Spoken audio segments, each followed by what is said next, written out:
Uncover the hidden world of political campaigns in just 5 minutes.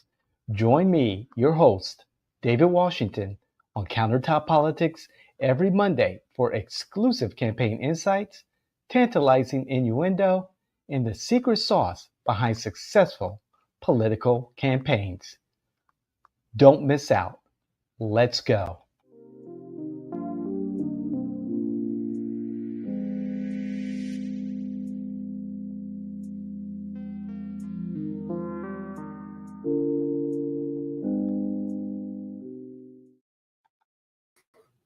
All right, everyone. It is your favorite political innovator, David Washington, here on Countertop Politics. Yes, 5 minutes every Monday of campaign insight, political innuendo, and the secret sauce to winning campaigns.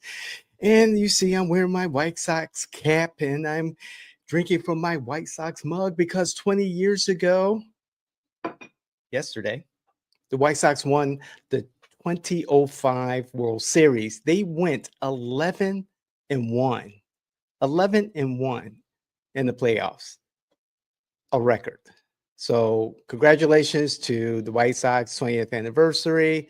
I remember that night. I was driving home from work late and hearing the celebrations over the phone. But anyway, let's get to politics. So, this is about teamwork. And you know something?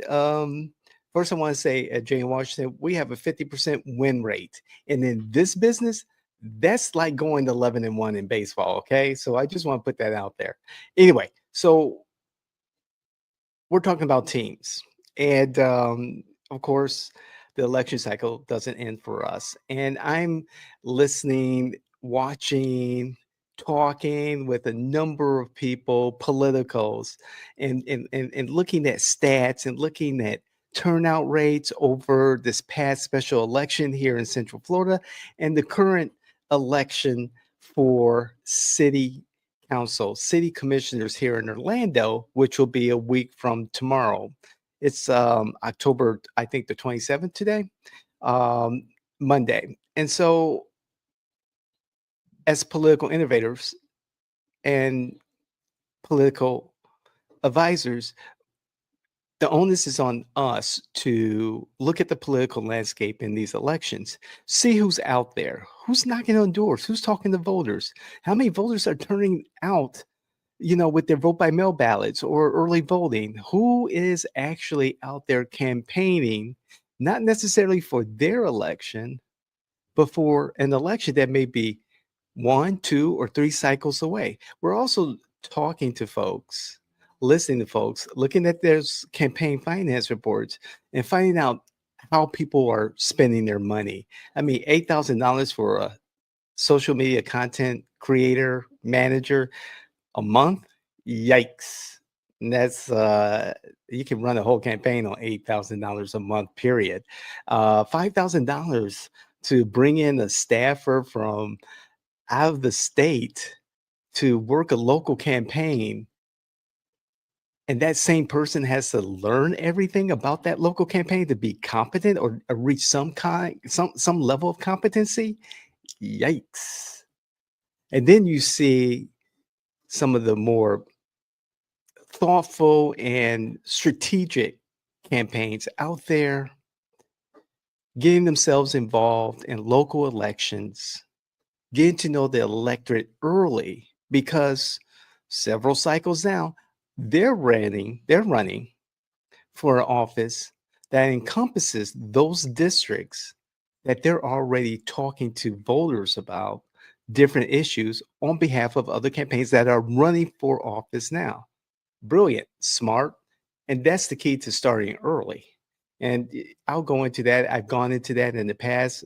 For those who know our strategy, we love to start early, which we do, regardless if we're involved in a campaign or not.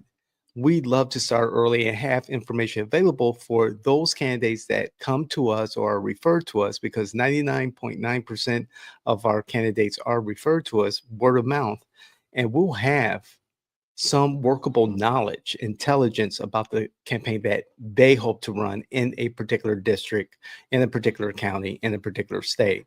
So when it boils down to teams, you must you must be ready to either incorporate a team that's been put together or have a team that you will need to create yourself. And I have one situation in the past that I was approached by a candidate to manage their campaign. And they had someone that I thought was just an assistant. And as we got to know everyone at this table, this round table of consultants and vendors. I was like, okay, this person does this. I guess this person is going to do that, and this person is going to do that. As introduce myself, say, okay, David Washington from J and Washington will be managing this campaign, and I talked to the person who is like the assistant, I assume, to say, okay, I need more information about everyone who was at the table. Their contact information, um, their role in the campaign, and I want to make sure we create a organizational chart. And put out that request, waited a couple of days, put out that request again, got a little pushback. It's like, this is weird. Put out the request again. I was handed the organization chart that this person created, and it just highlighted that person as being in charge of everything. And I said, oh boy, we're going to have a problem with creating this team. And then there's other situations where, walk into, a campaign. It's like, okay, I need to create a team. And our philosophy, again, our model is the lean campaign model. And we build teams in the spirit of creating a startup company. And we want to be able to pivot quickly when things turn really good or when things don't turn really good. And so we incorporate that model, the lean campaign model, to create solid teams that are responsive and responsible to the campaign and everything that comes in and out of the campaign, because everything that happens in the campaign must be intentional.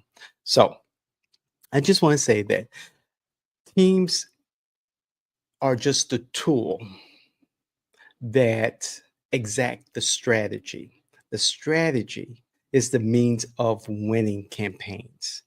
The teams are very, very crucial in making sure that your strategy as a candidate, as a campaign, as a consultant, as a campaign manager, the teams are important and essential to carry out the strategy detailed in prior conversations, prior meetings, and discussions among the team members and the candidate.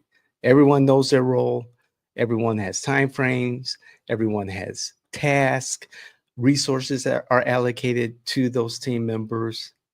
And so when you lay everything out in a project plan, according to our lean campaign model, if you follow the strategy, you're more likely to win. That's our guarantee at J. Washington. Okay, my coffee's brewing. I got some popcorn from Garrett's that was brought to me. Thank you, Robert. And got some hot stuff. Got some Yingling. I think the Yinglings for Rob.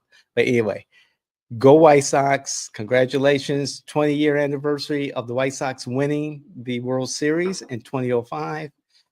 I hope you enjoyed this content. If you do, please, please, please, please, please let everyone you know who you think could benefit from this content, your family members, your friends, those influencers in the wild, candidates and electeds who you believe could benefit from all the content that we've created, not just here on Countertop Politics, but also across the Jane Washington Network, YouTube, Facebook, LinkedIn, Instagram, X.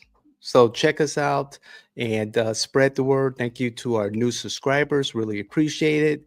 I'm excited and look for the next episode this week of the Fernandez Legacy. And don't forget, Jimmy's back from vacation.